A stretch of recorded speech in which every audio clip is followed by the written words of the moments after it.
I'm Gabe Lullo, and welcome to the Do Hard Things podcast. We're talking to go-to-market leaders and entrepreneurs who have conquered the challenges, the hustle, and the grind. Get ready for real talk, real insights, and no fluff. But the hardest thing in the world right now is not actually closing deals, it's actually getting somebody's attention. If you don't have that hook in that first 5 to 10 seconds, guess what? They're going to scroll to the next one. You need to go in and you need to make it sound like yourself. That's the biggest piece of the puzzle. And I promise you, we can all tell. The people that are trolls and the people that are haters never done the thing that you're doing. I love doing this podcast because I get a front row seat to some of the greatest minds in sales. Gone are the days of saying stay in your lane. When you're an executive leader and you're an enterprise-wide leader, there are no lanes. You've got to be partners. Curiosity is like when the type of questions you ask is sometimes the value that you bring. I need you to tell me when you're ready to buy or what you're ready to do. And I think it's changed so much into like adding more value. And if you're not doing that, then you're definitely going to come off as desperate. High pressure selling is like a dinosaur tactic at this point. No parent is like, oh, you should be a salesperson when you grow up, right? Everyone's like a doctor, lawyer, whatever crap. It's never salespeople. It's not your job to motivate people. It's your job to find motivated people. It's not cockiness. It's not arrogance. It's confidence knowing I know this and I know that I can help you. From where I started to where I am today is all because I learned how to sell. And there's too many people who have only been doing this for 5 freaking minutes. Sit down, close your mouth, actually go out there and get yourself beat up. Then come back and tell me if something is dead or not. That is exactly why I started this podcast, because right there, that's the epitome of doing hard things.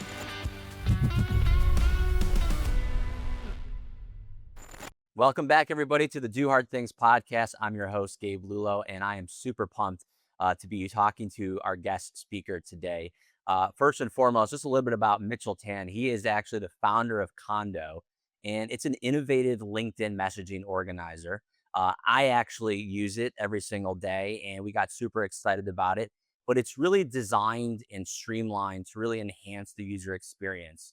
Direct messaging is a problem. Right now we are growing our team bullishly on LinkedIn and staying on task and having what he calls a zero inbox is super important in our email side of things. But he brings that into the LinkedIn side, which is so important. And Mitchell, how you doing, man? Doing amazing. Having fun every day, building this fun tool. Awesome. So, let's talk before Condo, right? I want to get into the platform. We'll get into what you're doing today, but what's your origin story? Where did you come from and how did you get into, what you do today? I'd love to hear it. Yeah. So, it's a long winding road. Believe it or not, once upon a time, I wanted to be an academic and read books all day and write books.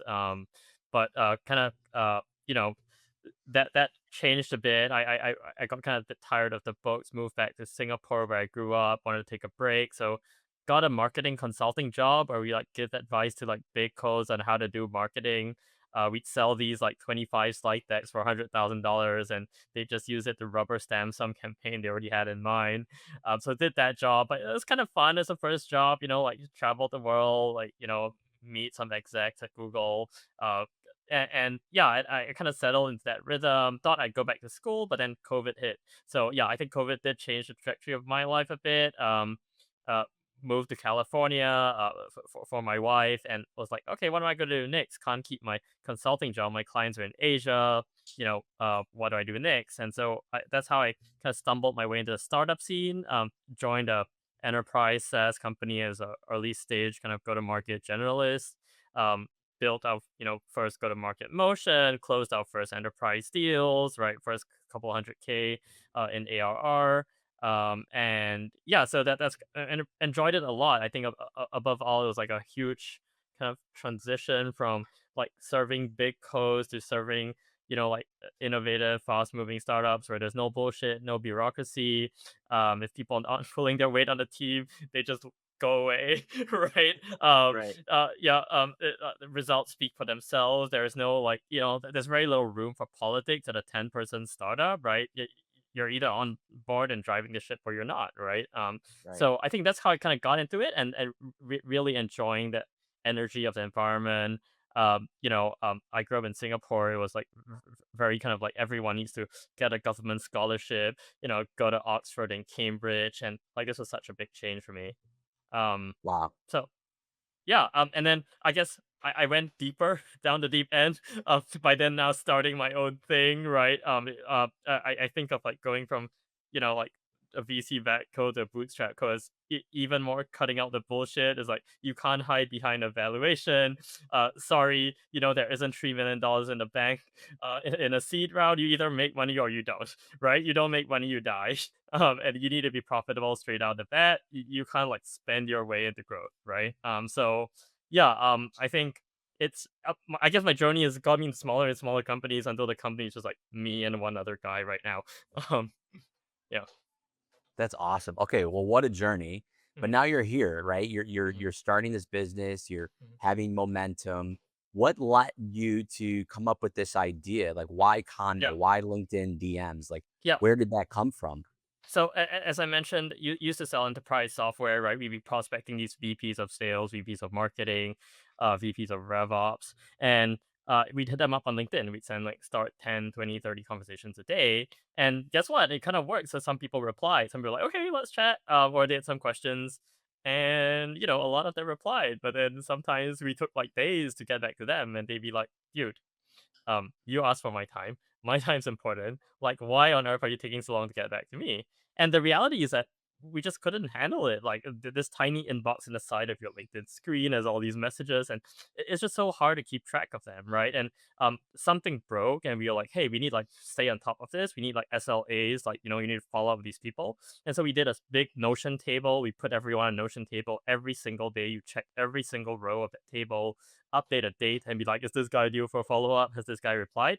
And there was so much admin overhead to this, but we did it because it was the only way we could truly say we never missed a lead today, right? And so that kind of became like the way I operated with LinkedIn. Whenever like and other roles along the way, I would like keep a kind of spreadsheet on the side or something like that for my LinkedIn DMs, and that's kind of silly, right? Do you know anyone who uses Gmail and then keeps a spreadsheet of their emails, right? Like Right. you don't. So why on earth is anyone doing that with their LinkedIn DMs? But I wasn't the only one. Like I know I've now talked to loads of agencies, loads of sales teams, right? SDRs, AEs, right? Even like execs. They do some kind of spreadsheet thing for their most important people on LinkedIn. And that's just like extra admin work that shows the inbox is truly broken, right? Yeah, you're absolutely right. I mean, like I said, when I saw this for the first time, I'm like, why did anyone think of this, right? It's like what they say on Shark Tank, like there's got to be a better way, and you guys have figured that out, which is awesome. So bootstrapping this business Mhm. in 2024, right? I got to date this because right now bootstrapping I'm seeing it all over, right? There's a lot of companies that are doing it because VC firms, PE firms are just kind of drying up. There's not as much of an ability to get money like there used to be Mhm. years ago. And so take me through this because you've expressed this on LinkedIn that it's been a bumpy ride, right? Mhm. Yeah. So how is bootstrapping this success company been a bumpy ride? Can you kind of take me through some of the challenges you've Yeah. been facing in the early days? So I think why has it been bumpy, right? Well, um, in general, right, starting from zero is hard, right? We obviously had this like I would say 3 to 4 week period where we were like, what should we build? Here are 5 ideas. Let's go validate. Like, there's this kind of like um pivot hell kind of expression where people like don't you're stuck in these slough of ideas which seem kind of promising but not. So I think that like even like deciding an idea was hard. We had other like decently good ideas. Some of them had possibly larger markets, right? And it was really hard to pick, to be honest. Now, like on hindsight, it's like obvious that this was the idea, but it was hard in May when we started. So a lot of stress, right? Eventually, I was like, let's just go do something. If it fails, it fails. What's the worst that could happen? In 3 months' time, we find a job. So, yeah. I mean, you can always go back to doing a job, right? So yeah, picked an idea. How's it been bumpy since? Obviously, like there are problems every day, and sometimes I call my co-founder at night and be like, dude, here's the list of problems we need to solve in the next 3 hours, right? If not, like something bad's gonna happen. And then he's like, dude, I'm overwhelmed. Let's go one at a time, right? So there are problems every day, and it's just us, and we don't have a team, right? And we won't have a team for a while, right? So, um, yeah, I think the problems are bumpy, but it's nothing new to any entrepreneur. Maybe particularly hard is the specifics of what we're building. So we're building a tool which tries to turn your LinkedIn DM experience into this smooth, sleek, fast, right? Experience which is opposite of what you experience in LinkedIn. But we're dependent on LinkedIn's own services, right? We don't own the underlying messaging infrastructure. So LinkedIn servers sometimes have problems and I can't fix them. I can go call a line and go, dude, backend engineer, go fix this API, right? So why it's been bumpy is that because of what we picked, we are we are constrained, right? We really have to like think out the box, and there's so many complexities of building on top of someone else's platform that's not your own. Yeah, understood. Mhm. Understood. Okay, so walk me through this because you talk about zero inbox, right? And Mhm. getting your inbox to zero. Take me through that and why is that so important just as an overarching message Mhm. to your product line? Yeah. So this whole thing, as I mentioned, started with this idea that I was missing messages and I had to use a spreadsheet to keep track of stuff, right? I still did it. We still invested in the work because the point is to not miss messages, right? At the end of the day, um, how do you do that, right? It doesn't matter how good a tool I give you, right? If you don't adopt a workflow which allows you to not miss messages, and so cool, condo looks better. And some people are like, oh, it's nice. The UI looks cool. Let's scroll around. We can do all these fancy stuff. But at the end of the day, the only way you can make sure you don't miss a thing is if you practice this inbox zero method, where you treat your inbox like a to-do list instead of a pile of paper. You can get a nice bookcase. You can get a nice box for your desk, anything. Your pile of paper is going to be a pile of paper. You're going to be rummaging it through it. You're going to miss things in the pile, right? But if you treat it like a to-do list, it clears every day. At the end of the day, I went a bit. I've either deferred tasks to tomorrow. I said, I'll come back to messages tomorrow. I've either done them or I'm like, I don't need to do them, right? So inbox is empty. I got a bit. I haven't missed a thing. That's awesome. Okay, great. So take me through this. You're gathering feedback. You're at the front of the lines. I saw a post that you did the other day that you did, I think, over 300 onboarding calls yourself, right? You're running a lean team and you're developing and selling and onboarding all at the same time. Mhm. How are you taking in customer feedback Mhm. and then turning that around as a deliverable in your roadmap? Because that, Yeah. how does that work for you? Yeah, so we've onboarded 500 people Wow. onto a free trial. I think we just crossed like this morning. It was like 170 customers who are paying today. So obviously now that they're paying us, like we value their feedback a lot, and they shape what we do next. I would say probably I'm not sure how other Bootstrap founders approach this. I've talked to a few, but we actually do not go make a list of like people keep asking me, is there an open roadmap? Can we go add to it? Can I give you tickets? Right? Can I vote on what comes next? We don't do that. There is no open roadmap. We obviously have an internal ticketing system, but I don't go like tabulate what everyone wants and see who wants the most of what and then go build that. Why? Because like we're at 150 customers. We will have hundreds more, right? Like what might be for the thing this 150 people want might not be what the next 100 people want. And the 100 comes very quickly, right? So I think when building these kind of prosumer tool, we're selling to some teams, individuals as well, right? And it's very horizontal. It was important to us to have like very strong perspective on the product we want to build in the next 6 months, right? So often, first, I use my own product every day. I built the product I wanted for myself and would have been happy to pay for. So I know what I want the product to look like. And then I roughly have a sense of all the things I want to get done in the next 6 months. And what the customer feedback does is shape maybe the nuances of how I think about it. So maybe like we swap the sequence of two things on the list, right? Because of what people are asking for.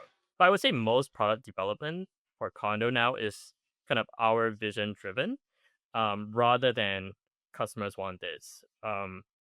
A good example of this is many customers say, hey, like you manage my inbox. Can you also build CRM features? Can you build analytics features? Can you do automation as well? And the answer is no. I don't want to be an automation tool. I don't want to be a CRM.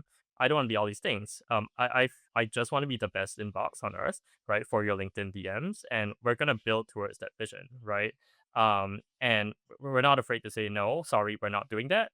Maybe that makes you not a good customer. That's okay. There are hundreds of thousands more customers out there for us, right? It's not like a limited market where there are 10 enterprises in the world which can buy our thing.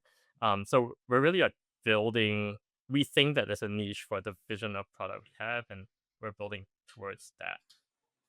That's awesome. Awesome.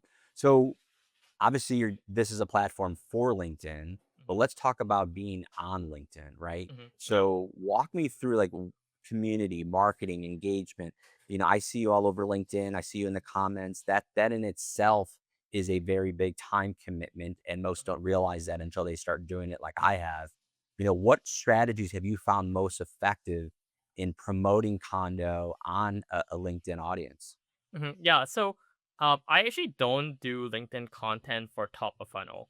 I think a lot of people on LinkedIn who doing social selling are like, hey, I'm gonna post content, I'm gonna put a lead magnet, I'm gonna get 100 DMs, and I'm gonna book sales calls with half of them or something like that, right?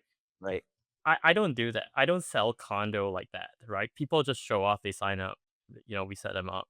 I don't DM my way or lead magnet my way to signups, at least for now. So that's not why I post content. It's important to me to post content because our users are all on LinkedIn. They're highly active on LinkedIn and they're on the feed for hours a day sometimes, right? And it's important for us to build a community around the product and the brand, right? Like, for example, every Wednesdays, I post this thing called Tabs and Tricks, where I give like a 2 minute on like, hey, did you know you can use Conduit this way? Or here's a new feature we just built, right? And traditionally, most SaaS products would do a newsletter or something, right? And they send it out that way. But hey, all my users are very active LinkedIn users, and no, they won't go buy condo. So, at least many of them would see my post, and then that's how they, like get updates on condo or get a tip, right? And so I think my content's been largely to build the brand presence on LinkedIn, to build a sense of community where people engage. They talk about productivity, they talk about bootstrapping, they talk about challenges in like a lot of our customers are solopreneurs, like small agency founders just starting out. Maybe they aspire to be like you, Gabe, someday, right? But they're struggling just like me, right? They're trying to figure it out, and so my story resonates with them, and they engage, and that's why I do it. Unlike most of my customers, I'm not trying to use LinkedIn as a funnel for my business because I'm not actually like selling a service, right? I'm not selling like B2B software. I can't survive on lead magnets. I need lots more people than one lead magnet can bring to sign up to condo. And the way to do that is like to build long term, right? To build a brand which people talk about, which people post about, and not I'm not the only one championing it. Yeah. Well, it's funny you said that last point because I've seen big influencers, 80, 100, 150,000 followers on LinkedIn, and that are friends of mine. And I'm seeing them post organically about condo. And I remember, I think I messaged you and I said, hey, I'd love to do a post for you. What type of money are you getting paid right now for sponsored posts? And you said that none of the posts that I've seen are sponsored. I'm like, wow, because these individuals, I know for a fact, are getting paid money to sponsor posts, but they're doing it with you because they just love the product and it's all organic. And that I think is just such a huge testimony. How are you feeling about that? And are you seeing any insights, or is there any, things that you can share with people that could allow them to do the same thing you're doing, is getting these amazing organic shout outs, if you will, without having to spend money to do it? Yeah. So I mean, I'm still very new. I used to sell B2B software. I'm very new to this kind of like low ACV kind of prosumer game. And so something I'm still very much figuring out is influencer marketing, right? It's worked very well in the B2C world, right? And it seems to be like what the way to do it on LinkedIn, unless you're selling really expensive stuff, right? And so I'm figuring out. Um, I don't believe in we haven't paid anyone to post yet, right? With some people who share with us in communities, we give them a few months off using our product, right? we give discounts for their folks, right?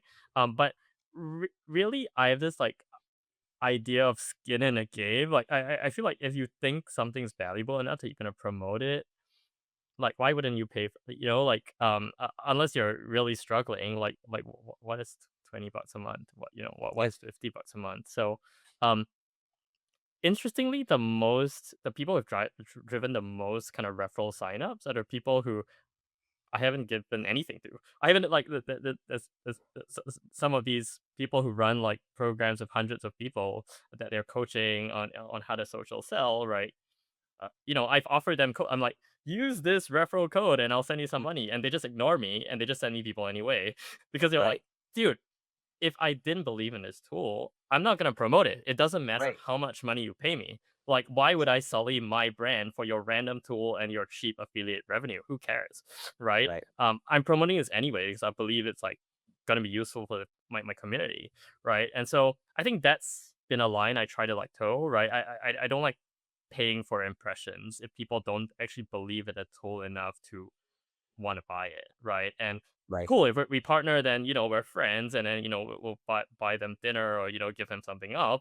But I don't really want to build relationships where it's just like purely transactional, where I pay you, you post, right?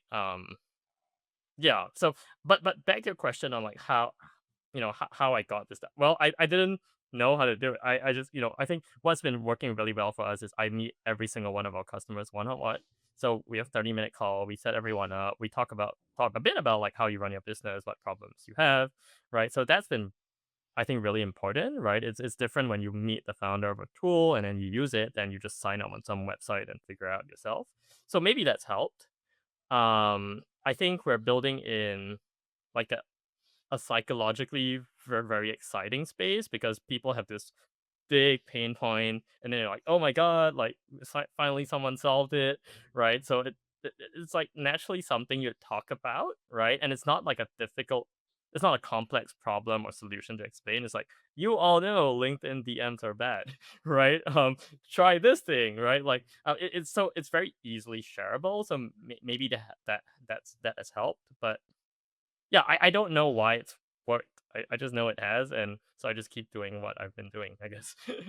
No, it's working, man, and I applaud you. And by the way, you're not paying me to do this podcast, nor are you giving me free months, nor did I ask because Yeah. I'm just a big fan of yours and the product itself, and I think that's Yeah. why you're getting all these, let's call it free endorsements because Mhm. the product is really that good, and the thing I like about it most is that it's so freaking simple. Like you said before, you're not trying to be a CRM, you're not trying to be an automation tool. Mhm. You're just trying to be a simple inbox for LinkedIn because they haven't been able to figure out a good one. So Yeah. I guess talk about LinkedIn, right? So where do you see, I guess, not the technology, but the overall arching LinkedIn messaging heading? Because right now everyone is saying email is dead.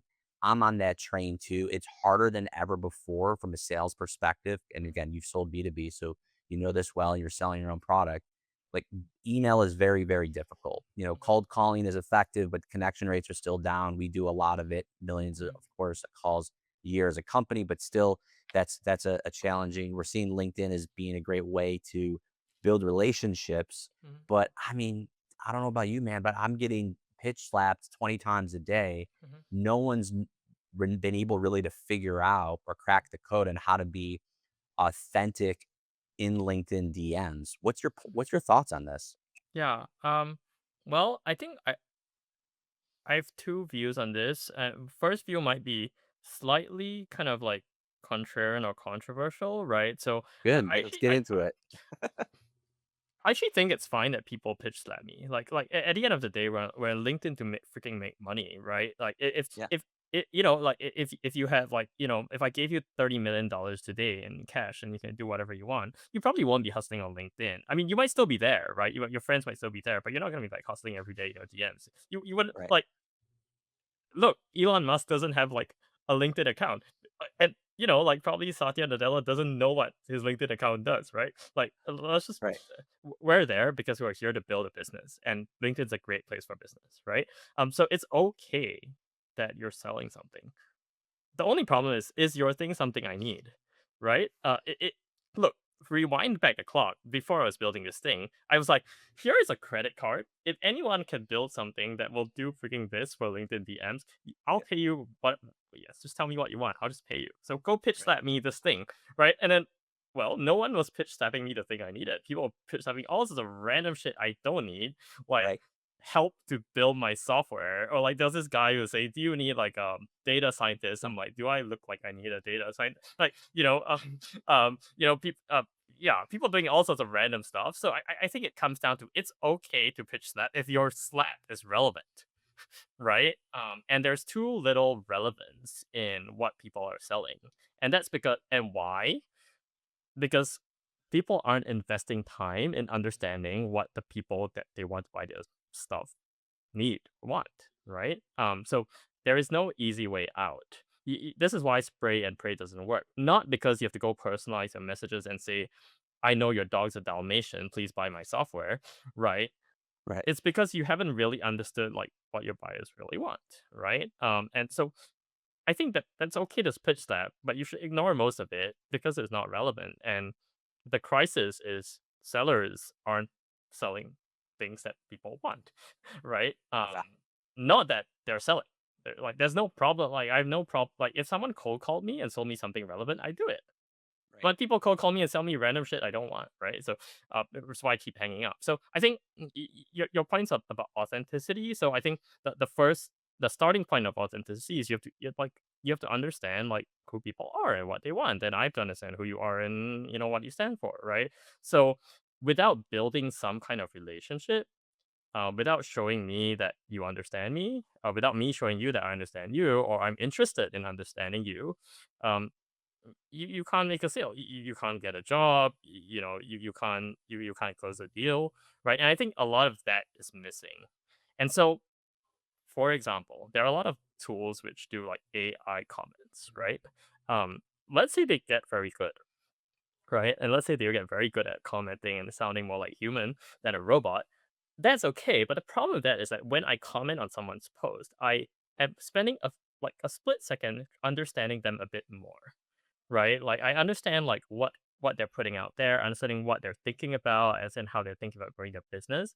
And so the act of commenting isn't just to drive engagement or like visibility for your thing. I comment because I want to read the thing. I want to know what this guy is thinking about, right? And in that way, if we ever interact again, I can sell him better, or maybe I don't need to sell him. Maybe he'll just show up because like we understand each other, right? So on one hand, I have no problem with people selling on LinkedIn. I have no problem with pitch slaps. On the other hand, I do think that when you get into some of these like will automate stuff away, you lose some insight, right? Like there is something that is to be gained by just spending time, like processing what's going on and like thinking about what the guy is saying and what you want to say to him. And I think that will still be like a core ingredient to like successful sales, right? Yeah, I always say like AEs, SDRs, the number one tool that they need to become successful is a good product. To your point, right? It's like we can stack them with all these great things, but if they don't have a good product, and if it's not relevant, you're gonna have a struggle no matter how good you are. So I totally resonate to that. Okay, if you're okay with it, I'd love to have you take us under the hood a little bit here. What are some future things coming for Condo? What do you see it doing? I know you're trying to keep it simple and to solve one problem and not get into all these intricacies with CRM and automation, but are there things that are coming or things that you're excited about releasing over the next year or two? Over the next year. So first, I don't think next year or two, at least not that much in detail, right? I think our time horizon is 3 months. Like what will we see in the next 3 months? So So a brief overview of Condo is like Condo lets you do three things basically, right? And to get to a zero inbox, which we talked about, you can archive stuff really quickly, you can set reminders and come back to them later, and you can label them, right? So you can categorize your inbox. For salespeople, they use this to build a funnel, right, where they funnel people through different stages of a conversation into a meeting. Um, you mentioned you get a lot of pitch slaps. So right now, if you want to get rid of pitch slaps, you just archive a whole bunch of people, or you move them a label that says pitch slap, right? We think that that's something that you shouldn't need to do yourself entirely, right? So, um, basically on the roadmap is like, how do we help you label things without you labeling them yourself, right? We won't help you reply them, right? But we'll help you like flag, hey, this guy's obviously selling me software development. Don't need it, right? Like just go label and then put them somewhere else. So I would say that's on the horizon. And so we want to basically reduce more admin overhead. The whole vision here is you shouldn't have to do admin stuff, right? To do your messages. You should just do your messages, and then we should do the admin work for you, I right? So like you don't you shouldn't have to click 3 buttons to archive a message in LinkedIn. You should just click one, right? And so in the same way, you could argue, why the hell should I have to label every single person selling me something as person selling me something? You should just kind of do that for me. So some version of that is on the roadmap. Another way we want to go is Condo is currently like a standalone tool. It's like LinkedIn Messenger. But if you're using LinkedIn for a business, obviously it matters to you that I want to see who are all the people who, like reply to me, and I want to build a list and I want to add them to my CRM, right? And I want to see how my LinkedIn conversations relate to other conversations I'm having over email, over call, over other channels, right? So I think we're working towards making Condo like more integrated with the rest of your stack in business. So the next thing we're working on is like basically a Zapier slash CRM slash Sheets and Notion sync that will allow you to basically bring Condo in sync with your other systems and make it more than just like a messaging app, right? Love it. Well, final thoughts. Take me through this. What advice would you have for somebody who may be in sales, selling software, but want to take the step and start their own business? Any ideas? Yeah, hmm, I'd say first thing, like, find the right people you want to do it with. I mean, I know some people who found a business by themselves and figure it out. I don't know how they do it, but um, it's damn hard, man. And it gets boring, it gets stressful, and it gets, um, I think I'm running this business because I like working with my co-founder, and it'll be far more difficult for us to get jobs in the exact same company which we like than to start something together, right? Right. And so I think find people who you want to go build something with. Um, Ideas will come. I mean, like if you don't have ideas, you can always go find an idea, right? Ideas are all around. They're actually quite cheap, like I'm not the first one who's like the LinkedIn inbox sucks. Like a million people have had this observation. So it's not like I got some magic idea. So that's one. I'd say find the right people who you're willing to go do it with and have some fun. Uh, Find an idea. I think that's maybe like annoying at first, but ultimately not difficult to kind of cycle through some ideas. Um, and I'd say start building and like quickly figure out if it's something people want. Um, So if you're gonna start your business, and like I really want to go build this thing, right? Like go try sell it, and then if it doesn't pick up in a month, kill it, right? And I think it's very different. Like in a job, okay, moving from a job to running your own business. In a job, it's like okay, I do this thing, it doesn't work, right? It's okay, I try iterate my way, right? Like I go up, like go get feedback from my boss. I'm like, okay, well, how do I do differently? How do I improve? I think the mindset when running your own business, at least at first, should be quite different. If it ain't working, just kill the whole thing and start again. Like, it shouldn't. If something's not selling and you're like half a decent business person, it's probably not because you aren't selling it good enough. It's probably because the thing is not needed, right? So I think that you have different leverage as a business owner and as an employee. As an employee, you cannot change the product you're selling that much. You cannot change what company you're working for. You can't change the brand. You have your lane, right? So you just stay in your lane and you get better at it and you optimize it. And sometimes you switch lanes one lane, right? But as a business owner, the mindset is like, you can pick anything in the world to build. You can go from like building medical automation to, like software for golf courses to car wash inventory. Like you can do whatever you want. The mindset is more like how do you experiment, starting from like what product you build. And if your product isn't working, don't try and like, flog a bit horse and try and make it work. Just like go pick something else. I love it. Yeah. Awesome. Well, how do people get a hold of you? How do people find out about Condo? How do people connect with you to start some conversations? I'm assuming LinkedIn. Yep. So, yes, LinkedIn. Look for the guy with the post box Middleton in your search box, and you find a guy with a red post box next to his name. That's me. And then you can also check Condo out at trycondo.com. Yeah, and both things will bring you to me anyway. So we'll probably chat if you want to check us out. Awesome. What do you like the most about condo, and what do you hate the most about it, Kate? Me personally? Yeah. Well, what I like about it is the ability to mimic what I'm already used to with Gmail, Mhm. right? So I can label things, which is a huge thing for us. I am one of those guys. I think there's two types of people: one that have like 15,000 alerts on their phone, and then one that has zero. I'm the one that has zero, so I need to have like that OCD of me of having a zero inbox. To me, it's exciting, but I just don't like missing anything. So setting the reminders and connecting with somebody, sending an organic message without pitch lapping them, and then reminding me to reach out to them again, however I want, is really my favorite part. Is those reminders. So that's really been exciting for me. What I don't like, I think you already know. I'm dark mode for everything, so it's very bright. So as soon as it goes black on me, let me know. I think Google Calendar finally just natively did that, and it was like a great day for me. So yeah, man. You know what? Fun fact about dark mode, which I don't know if it's gonna get edited into this thing, but Okay. LinkedIn is a dark mode. I'm not sure if you know. Really?